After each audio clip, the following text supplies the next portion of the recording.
Hey, this is Richard Augusto, and welcome to AgostoAllElite podcast, where we do Dynamite and page reviews, interviews, anything you want to hear. What I have to say about my opinions on wrestling and culture, respectively.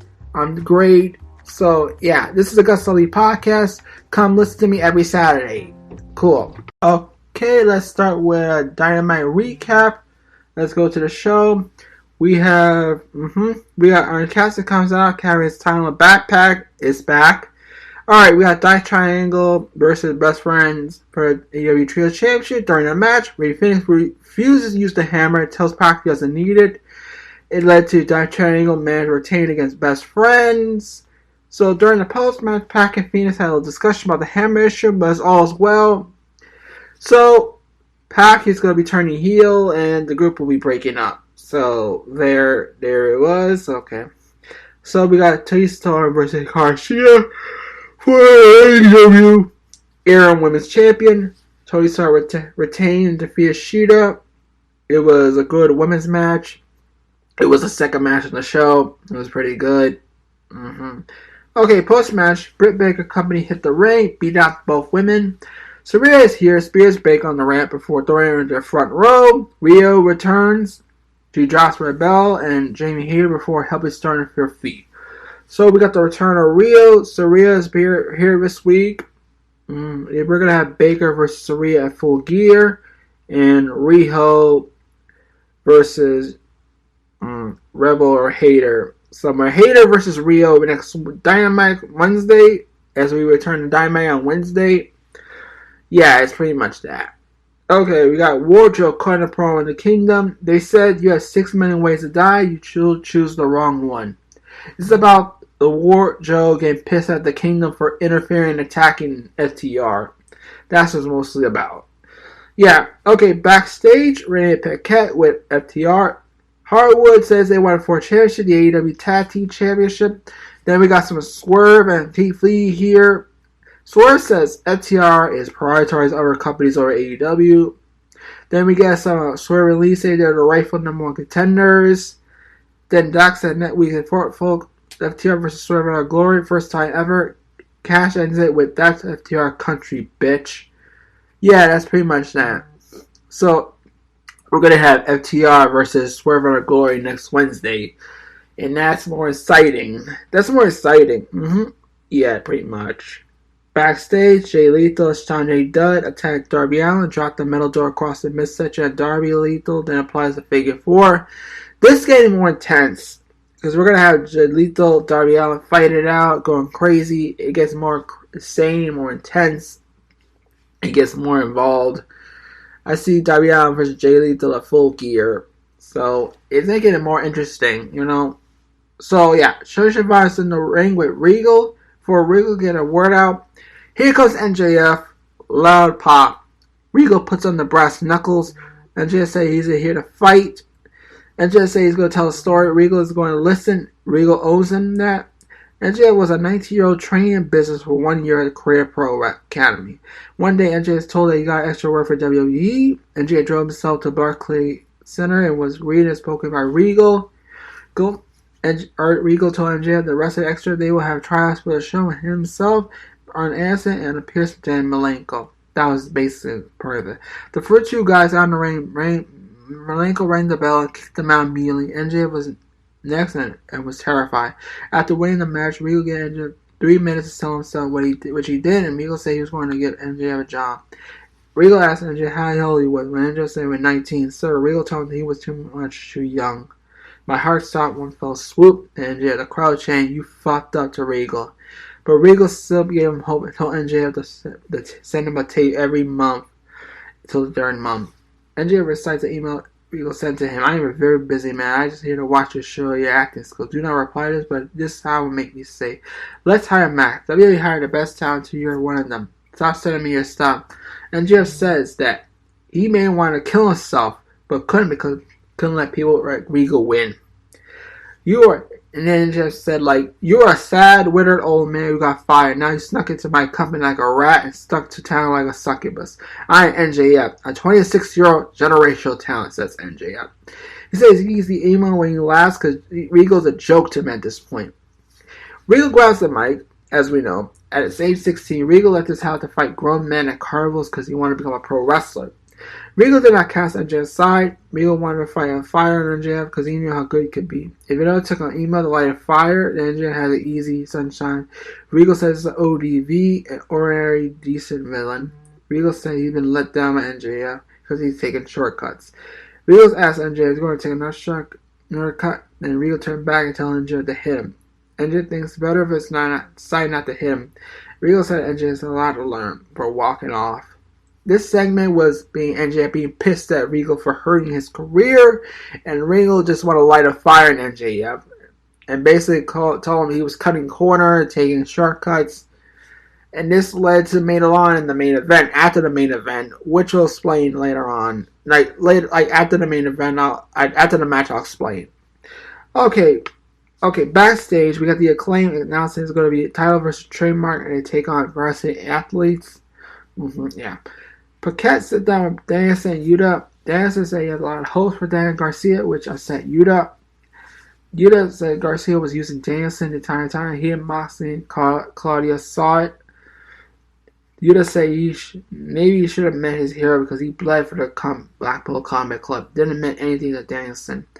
Jericho defeated Dalton Castle to retain the RH World Champion. This was a great matchup. Jericho, Castle were going in and out. It ended with Jericho getting the elbow shot to win. And before that, I want to talk about one more about Garcia. What Garcia said was true. He felt betrayed. I meant Yuta. Yuta felt betrayed. Garcia fucked with them and basically betrayed him. He basically stabbed him in the back and then basically he fucked the Blackpool Combat Club and didn't pay for their dinner. Yeah, basically like that. Alright, on to the post-match thing with Ring of Honor stuff. Okay, Jericho said wants to Alexia Ring of Honor one-on-one to one-by-one include announcers. So Daddy Magic and Parker grabbed Ian Karambani, or whatever his name is. Then generally trying to make the save. Jericho prevented it. The tombstone's lit on his head. And previously, remember, Lynn had neck surgery, so that was bad. Let's go further with this. Okay, Moxley versus Hangman Page. Unfortunately, it was a good potential match, but it was sad as soil when Moxley accidentally hit a King Kong lariat on Page. Then, basically, Page landed awkwardly on his neck. Basically, during the end, Paul turned to talk Samson, checked on Page, the match was stopped. That's what I was talking about. That will lead on to the promo previously with MJF and Regal. This is what I'm talking about. Cameras cut to the announce table with cutting time by running through the upcoming matches while Page is structured to the ring. Report to PW Torch. Page is legitimately injured. That wasn't the plan. Post-match, he asked Moxley wishes Page a full recovery, hoping he could walk and play with his kid again. Then Mox, after NJ wants to prove what the hell he would say he is, he should get his little stubborn ass in the ring right now. NJ comes with a ring and poker chip. NJ take off his shirt. Moxley flips and off. NJ takes the chip and runs off to the mic. NJ didn't want to. This is what he said. I don't want to hear excuses. He wants Moxley at 110%. So NJ is cashing his chip and he wants Moxley at full gear. For the first time in my miserable life, I'm going to earn it, said NGF. So Mox then promises he will make an example on NJF and remind everyone in the ring. Getting in the ring with him is dangerous to your health. So yeah, that was basically that promo I was talking about with Regal and MJF, with Sunshine, Regal, MJF. And MJF wanted to prove himself that he could do it himself. The greatest thing on earth. I don't know what's going to happen and what it will be going forward. So let's go to Dynamite's top moments.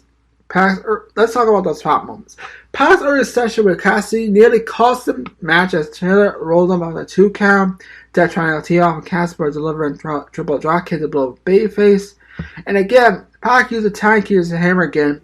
Phoenix prevented him and tried to remind the Bastards they need to cheat to win. So yeah, it's basically the storyline with Pac and Phoenix and the Death Triangle. Yeah. Okay, let's go to the backstage, the top moments. Baker Hayter called a promo in which they vowed to end women's world AEW Women's World Champion for the end of 2022. Yeah, that was about that. That was a promo backstage. Then we heard about Dueling Chance putting over Popular Challenger. Let's go to the match style. Storm Diller running hip tag that could shoot off. Ring apron on the floor. Sheeta broke out a 10-0 from ropes and delivered Meteora. The challenger struggled to get Summer Falcon Arrow, scored a 2-count result. Yeah, that was basically match moments, some of the moments. Let's go more to these moments. Let's go more to that. Okay, backstage, we already saw an altercation at FTR Swerve Glory. Led to the match determining number one contenders for the AEW World Tag Team Champions. You already know. My brain's on drugs, whatever. My brain's on drugs today, so. Backstage, Lethal Sunday Judd attacked Darby Allin on the bring of George's ribs. Poor applied fate for a leg lock for good measure. This was addition to Lethal's demanding a rematch against the former TNT champion. I was going to be super. Yeah, I mean. This was Lethal. The backstage attack from Lethal Sunday Judd was lead to. I think it's going to lead to Darby Allin versus Lethal at Full Gear. Yeah, it will lead to that. Yeah, So let's go more to this. This is my MJF feature. I'm going to be a superstar, MJF says. Tells the story about his tryout with WWE. Regal's promised to get him a job. He says he's a generational talent. I'm the guy your foreign employers were willing to pay to take several humans' lives and put a pen on paper. The Sultan Lord actually told Regal that. So, listen to what Regal said. If a bloody email would take you hell on for 7 years, then you have it easy, said Regal in response. That's what he said in the promo. We're going to the promo stuff. Yeah. Alright. And we go, that was the top moments. Here's another top moment. Like, during the interview, like, you don't use it, like, you like scold the dancer for buying into Garcia's deception and failing to portray a week ago. He says he literally dragged a slave entrance video. He had a point. Daniel Garcia fucked up. He was an idiot. I mean, Bryan Danielson's an idiot, fucked up. He got felled for it. So we're gonna have another Daniel Garcia versus Bryan Danielson matchup at Full Gear. That's what I see it coming out of this. Rick Body put over the toughness of the extravagant babyface Castle. Like, he talked about you running the RH World title with a broken back and defended for months. Like during that moments in the match, like Jericho extended his hand for a code of honor, only for Castle to dig deep in his tights and pull out a middle finger. Like, that was something a great moment, the top moments. Castle delivered a bang on ring. Jericho kicked out too, surprised by Rick Abani. The commentary team put over Jericho's clean win, pointing out did not cheat to retain. So yeah, that was a good matchup between Jericho and Dalton Castle. It put over Castle in a big 1-1. They're gonna have to find something new, a new gimmick for Castle. So anyway, now during this segment there was a considerable heat for Paige for him. The crowd was split between 85 and 50 against it. It was Paige versus Moxley. Like, Moxley's the whole time hero, and Paige has heat, which is something you don't want to do. Anyway, yeah, and you already know about the matchup with the botch and why it ended early. You already know. And also added to the engineer watch from the stands versus Canchino ladder matchup. There was egg on the cheers for the cheers of the crowd. Paige leveled Moxley into the break. Yeah, it was basically Blade Moxley dared Paige to fight the fight. Then we get more to this week. Scalper told you about when our engine was no longer Skybox, so you already know what's going to happen next. You already saw what I talked about. And then, unfortunately, you already heard Moxley turned Paige to the side of a clothesline, with unfortunately the final match move of the night will lead to Hangman Page's injury, take it to the hospital. I hope Paige make it. I'm sorry what happened, Paige. I hope you get better. This is from Richie Augusto. Alright, let's go to the news segment. Let's go to the news. Ace Steel's were apparently no longer with AEW. Apparently was going on in the woodworks when Ace Steel was involved with a backstage skirmish at All Out. So, according to Meltzer on the Observer News, there was an update on the All Out altercation. Ace Steel was released from the company. So, yeah, this was Ace Steel's fault. Like, he should have been professional. Yeah, it wasn't his fault. It was a fight. He bit someone. The Elite got their way. The Elite sucked. They got their way. Ace Steel is fired. Puck is probably next. But Punk had a horrible attitude. That's on Punk. So yeah, pretty much that. Yeah. So again, there's more related to the news. Hangman Page suffered an injury. Yes, it was a concussion. You already know about the lariat. Doctors and Swag Swiftly were taken to the hospital. So the fans were scared of Hangman Page. So we got an update on Pete Torch. The injury to Hangman's legitimate match with Savage was not planned. That was update. So Hangman may suffer a concussion, but it's not. But eventually Hangman left to get the local exam to a local hospital. So he'll be fine. He's gonna heal up. He'll be fine. So here's some Ring of Honor news with Tony Khan. He talks about great news about Ring of Honor Weekly TV. Apparently, let's go further with this. Let's talk further with this. Okay, Ring of Honor has been more and more ingrained in AEW television ever since Tony Khan bought the company back in March. Including featured brand title stars and access to the video library. AEW main stars featured on ROH specials main roster such as Brian Dempsey and Power key performers during the company's history. Though ever since the purchase, fans have questioned whether AEW's Ring of Honor will eventually have a weekly TV deal. Tony Khan recently spoke to Sports Illustrated possibility how successful some recent ROH shows may prompt more saying in the future. So this is what Tony Khan said. We'll have some great news shows about Ring of Honor's weekly show. The success of Death Before Dishonor on pay-per-view is sure there will be more Ring of Honor pay-per-views. Our goal is to have one more great pay-per-view for Ring of Honor in 2022. Then follow up a weekly show in 2023. Okay, then AEW had many more Ring of Honor special events during 2022. They had Death Before Dishonor, Drew over Series 6 buys. Before Khan's accusation, the company will usually upon a final bound every December. It seems like plans for one more Ring of Honor show will be slotted by the end of the year. So there is some plans. So yeah. Yeah, basically Ring of Honor is coming in 2023. We gotta do one last final battle. That's gonna be December, so pop up for that.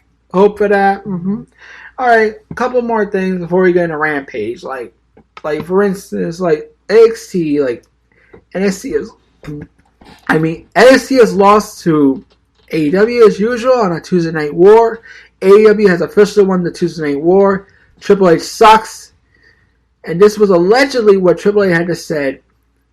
It said, my sources was from alright. Sorry again. My sources, honestly, yeah. Allegedly, they're like alleged sources, but I'm going to tell you this. I got a source from a guy who worked for NXT. This is what Triple H had to say. This is what Triple H had to say after losing to AEW on the Tuesday Night War. AEW are the cheaters. They suck. Because NXT is a lot better than AEW. It's all the bullshit.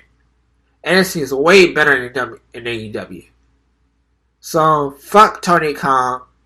You could go kiss Jericho's ass. That's all I gotta say. Go fuck yourself. Well, that was Paul Levesque's opinion on AEW beating NXT on the Tuesday Night War. So, honestly, I don't know what's that all about. Fuck Triple H. Fuck NXT. NXT sucks. Like, more things to say. NXT sucks. WWE creative is shit. And I got one more thing. AEW creative is getting a lot better. It's getting bigger. And we need good creative. AEW has more good creative. I'm going to tell you that. NXTW's creative sucks. Alright. Okay, let's go to Rampage. We're going to review Rampage about now. Alright, let's do some Rampage recap. Let's start with the AEW World Tag Team Champions. The Acclaim versus Variety of Athletes. There was a stipulation that says it's title versus scissoring trademark. Maskcaster's rap had reference to beating NXT in the ratings. NXT sucks. Moving on. And Kanye West stomping Mark Sterling's nuts. Sterling responded by giving people what they want. Sterling tried to scissor and Renice and Josh Woods, but the Acclaim attacked. Okay, Billy Gunn was cheering ringside on the boys. The Rush athletes hatched a plot that had Jazz ejected. Sterling distracted the ref. Woods faked physical interference from Gunn. Referee Stephen Smith fell for the trick and sent Papa Gunn packing. Yeah, that should be his new name, Papa Gunn. Billy Gunn's new name is now Papa Gunn. The Varsity athletes isolated Caster. At the landing of Crossbody, Caster reached Anthony Bowens for a hot dog and a clean house. Varsity athletes regained control, connected on their teamwork. Olympic slam net breaker finish on Bowen. Matt Casters made the save. Make up the pinfall. The match broke down to fisticuffs. Bowens turned the tide to a victory. Clean watch won by a mic drop combo finish on Nice. The Acclaim defeated varsity athletes. Yes, they won. Yeah, they won. Afterwards, Sterling Welch on stipulation kept scissoring trademark Billy manhandled Sterling into the ring for Acclaim to stop his nuts. Bowens added a flying leg drop in the crotch. Scissor party celebration closed the scene. Jade Cargill struck a deal with AEW since Pillar Ford was injured. Cargill was allowed Gloria's placement for the show to go on. In exchange, Cargill demanded the return of TVS champion for Nyla Rose.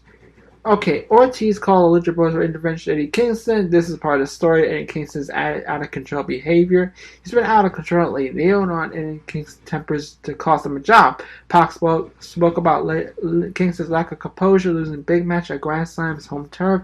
Pac shook his head in disgust. Kingston was annoyed at Pac's presence, but didn't blow his lid at violence. Detra and Kingston exited in separate directions. FTW Championship now with Hook versus Daivari. Daivari tried to offer Hook $50,000 to buy the title, so Hook slapped the money out of Daivari's hand. Fight was on. VSK was ringside with Daivari's butler. VSK tried to fold the bid in the medical instructions and allowed Daivari to rough up Hook for a flatliner. Hook kicked out and smashed VSK. Hook ducked the clothesline from Daivari in the apron.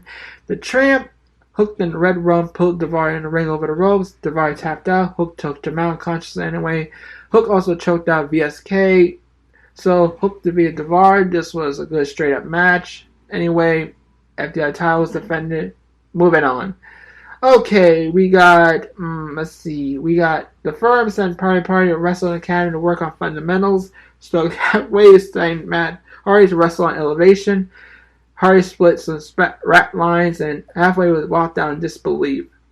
Leia Gray versus Willow Nightingale.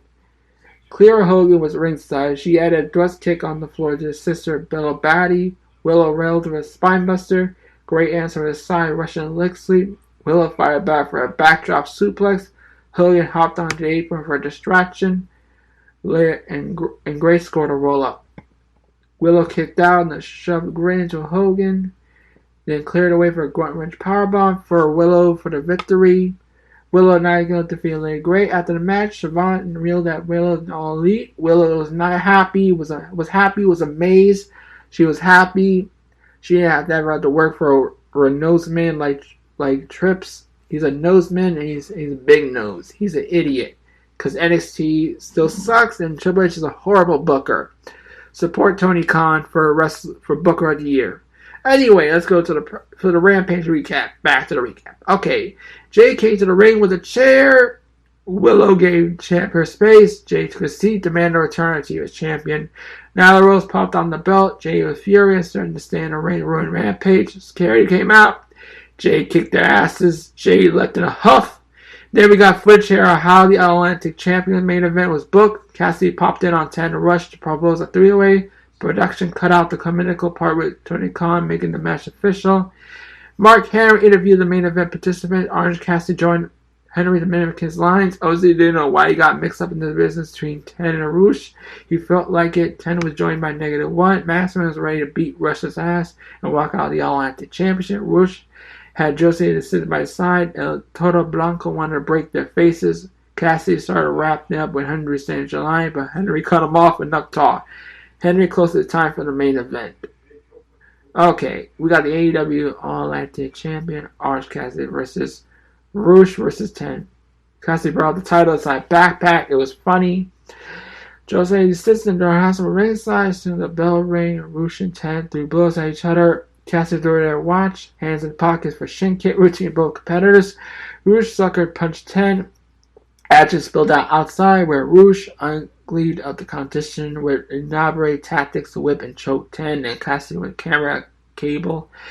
As the match progressed, Cassidy went for a suicide dive. Roosh and 10 caught OC for a double chokeslam to a table. Back of the ring, Cassidy rallied for a stutter to 10. Tornado DT to Roosh. OC ducked his discus lariat when 10 accounted for a beach break. 1-2. Jose pulled Cassidy off cover. Donhouse entered a roll blow. Cursed at Jose's groin. Yeah, Roosh Don Hansen to Cassie, El Tanabucro, followed by an overhead by suplex on OC and OC into the corner. 10 came online for a spine match of Rouge and a wheelbarrow German suplex to Cassidy. Disclaria to OC. 1 and 2. Rouge book up the pin. Rouge loosened up the mask. The turn of sideways as scare his vision. And Rouge turned around Superman, punch on Cassidy. Rouge turned down turn ring. 10 went for a Disclaria. Cassidy counter breach break. 10 blocked the move. Cassidy went to score a roll up. With his hands in pockets, secured 3 count. 1, 2, 3. Orange Cassidy defeated Rouge in 10. Talk about the matches in AEW now. Apparently, okay, the All-Atlantic main event match, honestly, it was a good main event. Let's talk about the All-Orange Championship era. It's begun in AEW. Orange Cassidy over Rouge 10 to retain the championship. Yes, again, it was a smooth, feel like a 303-way, maintained a mystery for the finish. Cassidy retained, but plan to get there was executed well. Cassidy brought Chuckles up running all night, copying Mark Henry. It was cool. We did some post-match between Rouge and 10. It was some tensions going on. So anyway, moving on up. We got the match between Clay and Varus. They served the story process. Clay was picking up wins, proved there are no flukes of champions. The attraction was adequate, but never reached higher gear. The silliness of Mark Sterling has satisfied payoff. Best of all, let the scissor party resume. The Royal Nightingale, the great match, was a decent matchup. It was a competitive tournament, the lower card picking order. I honestly see an easy squad, see a level of balance and a squash match, but it gives a chance for Willow because Willow's not all elite. Willow's not all elite. Is good because Willow's not officially all elite. I would be surprised he's a top fan favorite as the face of this division. Interesting segment out of this was the ending with an intervention by Eddie Kingston. The storyline did have potential layers. Does he lose his friends and go full line lunatic? I'm curious to see what others will be Kingston's tipping point, one way or the other. This brings me to an issue of Hook's finish. The Red Rum lift of Rose was bad, however, it doesn't feel right that Kingston was punished, and rightfully so, while Hook choked out his opponent after the bell without consequences. Add in, Jay Cargill beat up security. If the idea is that Kingston evolved beyond goon status, then AEW may need to tone down the other instances. So fans will view Kingston as a victim of uneven penalty enforcement. So anyway, solid show. Not spectacular, but nothing weak. It was a sweet spot, enjoyable entertainment for a Friday time slot afternoon or nighttime or whatever it is. So let's go to the. All right, here's my quick review of SmackDown. It was shit. Triple H booked shit as usual. Triple H is a bad booker. He booked SmackDown to shit, and Liv Morgan is dumb. She looks like a fake Harley Quinn. Triple H is a horror booker. He ruined Bray Wyatt. Triple H should go fuck himself. And also known as Triple Noseman now. Triple Noseman is now a fucked up, horrible booker. Screw Triple Noseman. Nick Khan needs to get his ass out of WWE. Fuck Triple Noseman. Alright, anyway. We got news reports. We got a report of CM Punk. AEW talks about contract buyout. It's true, sadly. CM Punk AEW reports a contract buyout. This is a quote from Dave Meltzer saying about CM Punk reporting the Ghost tryout contract buyout. The holdup was a non-compete. So Punk signed a multi-year contract in 2021. He got suspended, y'all know. So Sandra Sops noted regarding the contract buyout. It says there were suggestions from people close immediately following buyout that CM Punk will eventually get a buyout. So I don't know it works that far about buyout. People saw the light scenario because CM Punk must make amends. And, I doubt he'll make amends. But if you ever want to come back to AEW, CM Punk must make amends to the wrestler you want to work with CM Punk. Yeah, so that's basically true. But now the Omega and the Bucks will return pretty soon. So, yay for the Bucks and Omega. Fuck CM Punk. Okay, let's go to the report. WWE are now bringing back King and Queen in the ring. So, yeah, this is from Meltzer again. They're ready to bring out King in the Ring a single show. Queen Wing will be on the show. So, last year they had Xavier Woods and Xavier Vega win their respective tournaments. The tournament took place episodes of Raw SmackDown. Where it's being crowned at WWE Crown Jewel. So 2015, AEW aired the semi-final matches King of Ring tournament part of WWE Special Network. The first round bouts were took place at WWE Raw. King of Ring has not run a pay-per-view event since 2022. So yeah. So WWE not made announced regarding possible King of the Ring, Queen of the Ring returning. So let's see more of that. So there's another ruse. Jericho files trademark to Chris Jericho, Blood Bout, and more. Jericho files trademark. So that's October 17th. Jericho filed trademark Jericho's Blood Boat for TV services. Jericho's Florida Cruise will set sail February 2023. So he also applied trademark during a Jericho and the Ultra for merchandise purposes. For that one, I see it's Ring of Honor related, so I'll give him that. And for the others, this was for his cruise, so good for Jericho. He wants to make money out of it, let him make money out of it. It's a cruise for himself. Let's have fun. Okay, that's all for the news. But I got something more to say. Like, honestly, Raw sucks. I already said SmackDown NXT sucks. You already know. But Raw is a shit show. I don't know how they're booking people like Seth Rollins. Matt Riddle's not getting over. Seth Rollins is still shit. You know, like Rock and Lashley are built boring to men. It's not going to help. And the crowd jewels like a blood money pay-per-view. Like, Triple H promised no more blood money. He should start doing blood money pay-per-views. WWE should start doing blood money pay-per-views with Saudi Arabia. Honestly, you know, it's like what it is and what it is. So, you know, that's what I feel. That's what I feel about WWE's current product.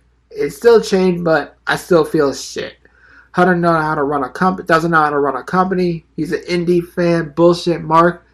Tony Khan is a better booker than him. He knows he has to get casual fans, and he's smart. That's what I gotta say about Triple H bullshit. He basically eats shit. Hunter Triple Nose Man is shit. So I was like, crap. So anyway, this is AgostoAllElite podcast. See y'all next Saturday. Bye.